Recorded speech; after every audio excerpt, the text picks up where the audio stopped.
So, hi guys! Ngayon lang ako magsasalita kasi una-una wala naman din akong plano magsalita kasi hindi ko naman naramdaman na obligado ako. Kasi alam ko naman sa sarili ko na wala naman akong ginawang masama. Explain ko lang ng saglit kung ano yung nangyari kasi sobrang dami nang nakikisaw-saw, ang dami na rin nakikisali na kung ano yung pinaniniwalaan ng isa, yun na din yung pinaniniwalaan ng lahat. And sobrang dami ko na rin masasakit na salita na natanggap. Kaya feeling ko time na rin para sabihin kung ano yung nararamdaman ko.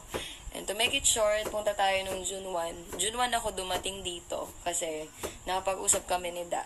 And si Da yung tipo ng kaibigan na 5 years na kasi kami magkakilala, and every time na magrarant ako sa kanya, sabihin na tara na kasi, collab na kasi, gawa na tayo ng kanta. Ba't ako napadpad dito? Yun lang, hindi pa ba obvious para gumawa ng kanta. So June 1, puyat ako, lasing ako, nakapag-live pa ako sa Bigo. So, yun nga, nakapagbigo pa ako, June 1 ako napadpad dito. Pagdating ko dito, wala akong tulog, pero nagtuloy-tuloy yung inom namin. Ano oras na kami nakatulog? June 2 ng mga tanghali or hapon yun.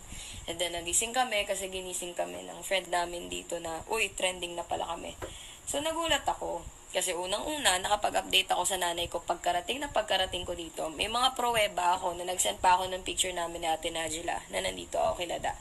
Tapos, ewan ko kung ano pumasok sa utak ng nanay ko. Kasi syempre yung nanay ko, stress din yun sa tindahan, sa mga ginagawa niya sa araw-araw. So, siguro na aning lang yung nanay ko. Ewan ko kung sinong umaning para makapag-post siya ng ganun. Hindi ko masisisi yung nanay ko kasi syempre nag-alala lang. Buong araw ba naman ako hindi nakapag-update sa kanya.